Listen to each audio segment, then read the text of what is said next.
সাময় একটা জীবন, লোভ, মরিচিকা, মায়াজাল। এই মায়াজালে আমরা আটকে আছি, ফলে মৃত্যুর কথা আমরা ভুলে গিয়েছি। পাগলের মতো ছুটছি, আরো টাকা লাগবে, আরো খ্যাতি লাগবে, আরো যশ লাগবে, আরো দাপট লাগবে। আমার এত টাকা দিয়ে কি হবে, এত সম্পদ দিয়ে কি হবে, এত ব্যস্ততা দিয়ে কি হবে তোমার? স্টপ, থামুন, অনেক হয়েছে। আম্মা থামুন, take a rest, take a breath and think about death. Think that you have to go back to your Lord. একটু বসেন না, একটু ভাবেন যে আমাকে চলে যেতে হবে, চলে যেতে হবে। এই কোলাহল, এই ব্যস্ততা, এগুলো থাকবে, থাকবো না আমি। সাইয়েদনা ওমর ফারুক বলেছেন, মুতু ক্বাবলা আন তামুতু, মরার আগে একবার মরো। হাসিবু ক্বাবলা আন তুহাসাবু আলাইকুম, তোমার হিসাব নেওয়ার আগে তুমি একবার নিজের হিসাবটা করো না। কাগজ বের করে একটু লিখো না কি কি ভালো কাজ করছিলা, যেগুলো দিয়ে নাজাতের ওসিলা হতে পারে। 1 2 3, আর কি কি আকাম কুকাম করছো দেখো না, লিখে দেখো তোমার অবস্থাটা কি। মরার আগে একবার মরো। মরার আগে খাটের মধ্যে শুয়ে শটান করে চোখ বন্ধ করে একবার মরার ভান করে দেখেন কেমন লাগে। চোখটা বন্ধ করেন আর ভাবেন আপনি নাই, কি কি হতে পারে ভাবেন। আপনার ছেলে মেয়েরা কান্না জুড়ে দিবে, আপনার প্রাণের স্ত্রী বিলাপ শুরু করে দিবে, বন্ধু বান্ধবের চিৎকার আর মাতম, স্থানীয় এলাকার মসজিদে ঘোষণা, অমুক এলাকার নিবাসী অমুক ভাই অমুকের ছেলে অমুক দুনিয়ায় নাই। সব আত্মীয়রা চলে আসবে, ফেসবুকে স্ট্যাটাস দেয়া হবে, সবাই সবাইকে জানাবে বিকাল 4টায় অমুক হাই স্কুল ময়দানে আপনার জানাজা। ছুটে আসবে, সবাই ছুটে আসবে আপনাকে শেষ বিদায় দিতে, গুড বাই জানানোর জন্য, আল ওয়াদা, বিদায় জানাতে আসবে সবাই। 4 তাকবীর দিয়ে আপনার জানাজা হবে, অশ্রুসিক্ত জানাজায় আপনার বিদায় হবে। কাঠের খাটিয়ার মধ্যে করে কাঁধে তুলে আপনারে কবরে নেওয়া হবে। আগে থেকে খুঁড়ে রাখা কবরটার মধ্যে আপনারে বিছিয়ে দেয়া হবে। বাঁশের কচি দিয়ে তার উপরে মাটির চাপা দিয়ে সব চলে যাবে। ভাবেন না একবার চোখ বন্ধ করে, this is the circle of life, this is the nature of life. এটা সবার হবে, আমার হবে, আপনার হবে। এত মায়া, এত ভালোবাসা কই যাবে? কেউ থাকবে না, সবাই আপনার অন্ধকার কবরে রেখে দিয়ে চলে আসবে। উপরে বাঁশের কঞ্চি, তার উপরে মাটির চাপা, অন্ধকার আর অন্ধকার। এই অন্ধকার যেন শেষ হতে চায় না, শুধুই অন্ধকার, ঠিক কিনা? এজন্য আমাদের চলে যেতে হবে। দাদা গেল, চাচা গেল, মামা গেল, আমাদেরকেও যেতে হবে, জোরে কোন ঠিক কিনা?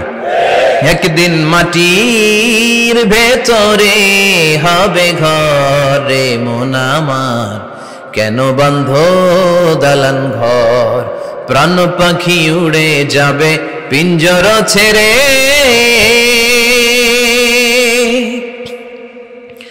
ধরা ধামে সবই রবে, তুমি যাবে চলে।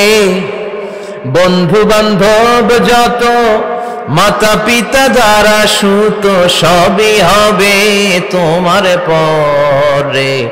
মন আমার কেন বন্ধ দালান ঘর, একদিন মাটির ভেতরে হবে ঘরে মন আমার, কেন বন্ধ দালান ঘর, ঠিক কিনা? সব করে থাকবে, চলে যেতে হবে আমাদেরকে। এজন্য আখিরাতের কথা যেন আমাদের স্মরণ হয়। বিশ্বনবী বলতেন, নাহাইতুকুম আন জিয়ারাতিল কুবুর, আমি তোমাদেরকে কবর জিয়ারত করতে আগে নিষেধ করতাম, কিন্তু এখন নিষেধাজ্ঞা প্রত্যাহার করে নিলাম। এখন সব সময় তোমরা কবরের সামনে যাবা আর জিয়ারত করবা। কবরস্থানে যান তো? বড়ুয়া কৃষ্ণপুরের এই গ্রামের কবরস্থান আছে? কোন দিকে? পূর্ব দিকে আছে, গোখরার জলের ওদিকে। যান আপনারা, একটু যাবেন, একটু গেলে আখিরাতের কথাটা স্মরণ হবে। ওখানে ছোট শিশুরা শুয়ে আছে, কিশোর যুবকরা আছে, আপনার মতো তাগড়া যুবক, মুরব্বীরা আছে। এরা এই এলাকায় থাকতো, এরা আকাশ থেকে নেমে আসে না, এই এলাকার সন্তান, আজ নাই। একটা সার্টেন পিরিয়ড শেষে আপনিও থাকবেন না। This is the nature of life, this is the circle of life. ছোট্ট শিশু হয়ে এসেছিলেন, শৈশব, কৈশোর, যৌবন, প্রৌঢ়ত্ব। আগে ছিলেন সিঙ্গেল, বিয়ে করে হয়ে গেলেন ডবল। এরপরে আল্লাহ আপনাকে একটা মেয়ে দিল, এরপরে মেয়েকে বিয়ে দিয়ে শ্বশুর হলেন, এরপরে ওই মেয়ের ঘরে সন্তান হতে নানা হলেন। আর কতদিন? অনেক দিন হলো তো, অনেক লম্বা সময় পেয়েছেন আপনি। Think about death. এবার যাওয়ার কথা ভাবেন। আখিরাতের সামানের কথা ভাবেন, ফিরে যেতে হবে। কি শক্তিশালী যুবক, বার্ধক্য চলে আসলে লাঠি ছাড়া চলতে পারে না। কুচকুচে কালো দাড়ি সাদা হয়ে যায়, দাড়ির শুভ্রতা, বয়সের ভার, রং ধরা যৌবন জং ধরে শেষ, ঠিক কিনা? This is the circle of life.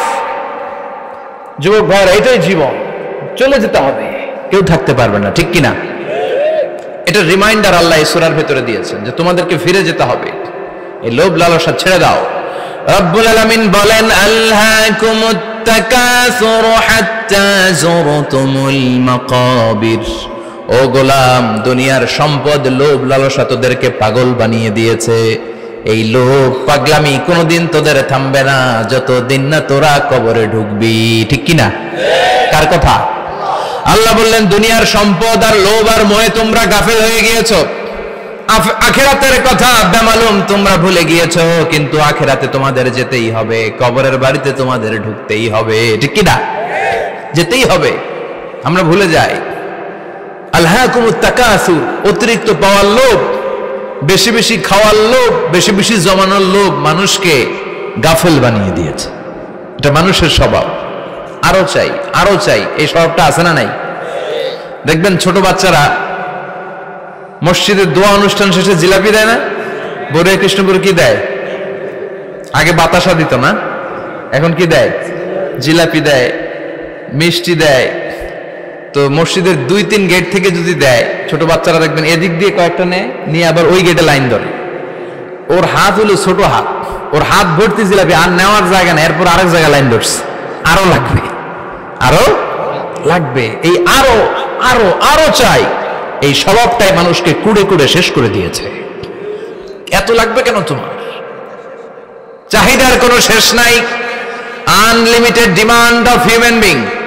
যার আছে বেশি তার চাই বেশি, যার সাইকেল আছে তার হোন্ডা চাই, হোন্ডা আছে তো প্রাইভেট কার চাই, প্রাইভেট কার আছে তো প্লেন চাই, প্লেন আছে তো হেলিকপ্টার চাই, হেলিকপ্টার আছে তো ওইটা চাই, ওইটা আছে তো সেটা চাই, ঠিক কিনা?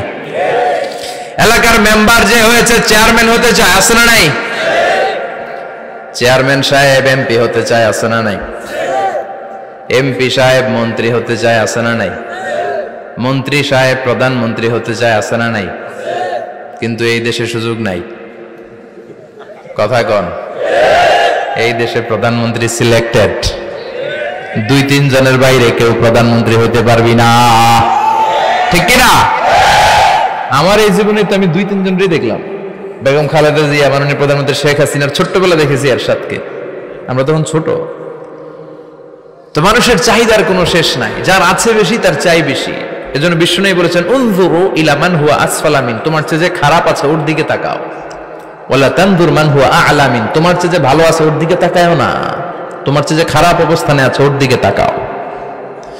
অনেকে নিজের অবস্থান নিয়ে সুখী না, এরকম আছে না নাই? আল্লাহ আমার এটা দিল না রে, ওইটা দিল না রে, পাইলাম না রে, কিচ্ছু হয় না, কি করব জীবনে, হতাশ। আসলে আছে কিন্তু অনেক, কিন্তু শুকরিয়া নাই, ডাকাত, ঠিক কিনা? নিজের অবস্থান নিয়ে সুখী না, কিন্তু অনেক লোক আছে তারা আপনার অবস্থানে পৌঁছতে চায়। তাদের দিকে তাকিয়ে দেখেন, আপনি যে অবস্থানে আছেন এই অবস্থানে পৌঁছাটা অনেকের কাছে স্বপ্ন। তারা প্রতিনিয়ত সংগ্রাম আর স্ট্রাগল করে যাচ্ছে আপনার অবস্থানে পৌঁছতে, আর আপনি এটা নিয়ে সন্তুষ্ট না। শেখ সাদির নাম শুনেছেন? বালাগাল উলা কাশাফাত দুজা, এই কবিতাটার রচয়িতা, ইরানের বিখ্যাত এক কবি। উনি একবার আর্থিক সমস্যার মধ্যে দিয়ে সময় কাটাচ্ছেন, টাকা নাই, পয়সা নাই, পায়ে দেওয়ার মতো জুতা নাই। উনি খুব দুঃখ পেলেন, হায় রে, আমি ইরানের এত বড় কবি, আমার পায়ে দেওয়ার মতো জুতা নাই। দুঃখ ভরা মন নিয়ে রাস্তায় হাঁটতে বেরোলেন। হাঁটতে হাঁটতে হঠাৎ দেখলেন একটা লোক শুয়ে শুয়ে কাঁদছে, ওই লোকটার 2টা পাই নাই, পাই নাই। উনি সেজদায় পড়ে গেলেন, আল্লাহর কাছে ক্ষমা চাইলেন, আল্লাহ অনেক দিয়েছো, শুকর আলহামদুলিল্লাহ। এজন্য যেই পরিস্থিতিতেই থাকি না কেন আমরা কি পড়বো? জোরে বলেন, কি পড়বো? এজন্য কানাতু মিনাল ইসলাম, অল্পে তুষ্ট থাকার নাম হলো ইসলাম। সম্পদ লাগবে কিন্তু সম্পদের পাহাড় লাগবে না, ঠিক কিনা? অল্প খান, অল্প পড়েন, অল্প জামান, অল্পের ভেতরে বরকত ঢুকাইয়া দিছে কে? দেখবেন যাদের সম্পদ অল্প তারা সুখী বেশি। জরিপে এটা দেখা গিয়েছে, অনেক সার্ভেতে এটা এসেছে, যারা সম্পদশালী এরা দুঃখী বেশি। এদের দুঃখ বেশি, টেনশন বেশি, খুব স্বাভাবিক। টাকা যার বেশি, রোগ তার বেশি। টাকা যার বেশি, টেনশন তার বেশি। টাকা যার বেশি, ঘরে শান্তি তার কম। আছে না নাই? ঘরের ভিতরে অশান্তি, ছেলে কথা শোনে না, ছেলে টানে গাঞ্জা, মেয়ে করে পরকিয়া। আছে না নাই? স্ত্রী কথা শোনে না, ভালোবাসা নাই, ঘরটা জাহান্নামের টুকরা। রোগ বালাই, এক একটা হসপিটাল বিল পরিশোধ করতে মাসে 5 লাখ 10 লাখ। আছে না নাই? কিছু খেতে পারে না, ডাক্তার একেবারে ডায়েট মেনু বেঁধে দিয়েছে। Diet, very diet menu. এটা এটা এটা এটা কিছুই খাবেন না, শুধু গরু খাবেন না, খাসি খাবেন না, চিংড়ি খাবেন না, খালি ঘাস খাবেন। ইচ্ছে মতো ঘাস খাবেন, মানে ঘাস জাতীয় যত আইটেম আছে সব খাবেন। শাক খাবেন, সবজি খাবেন, সালাদ খাবেন। গরু, চিংড়ি, মুরগি, গোশত, ইলিশ কিছু খেতে পারে না। তাহলে রোগ বেশি, খাওয়ার মজা নাই, ঘরে সাংসারিক শান্তি নাই, খালি ব্যারাম আর ব্যারাম। ঠিক কিনা? কিন্তু সম্পদের পাহাড় ঘটেছে। আর অল্প যারা খায়, অল্প পড়ে, রিক্সাওয়ালা, কুলিওয়ালা, অল্প বেতনের চাকরি, কিন্তু হক হালালি মেনে চলে, দেখবেন শান্তি আছে অনেক। হ্যাঁ, বাসা ভাড়া দেয়, ফ্যামিলি চালায়, বাচ্চাদের স্কুল বিল, এরপরও মাস শেষে 1-2 হাজার টাকা হাতে থেকে যায়। আর ওর প্রতি মাসে 10 কোটি টাকা ইনকাম, তারপরও ব্যাংকের ঋণ আছে না নাই?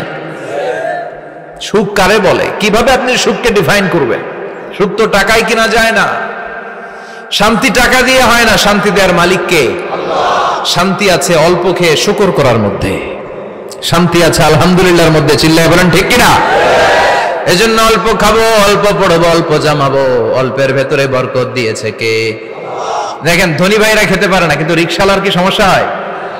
রিক্সাওয়ালারা সব খেতে পারে। কুলিওয়ালা, দিনমজুর, এরা একেবারে স্লিম, সুঠাম দেহি, মেদহীন পেট, পেটে কোনো মেদ নাই, ভুড়ি নাই। আর কোটিপতিদের মেদ আছে না নাই? এত বড় বড় পেট। ঠিক কিনা? আমাদেরও পেট আছে, তবে হালাল পেট। এটা হারাম টাকা দিয়ে এই ভুড়ি বানাই নাই আমরা।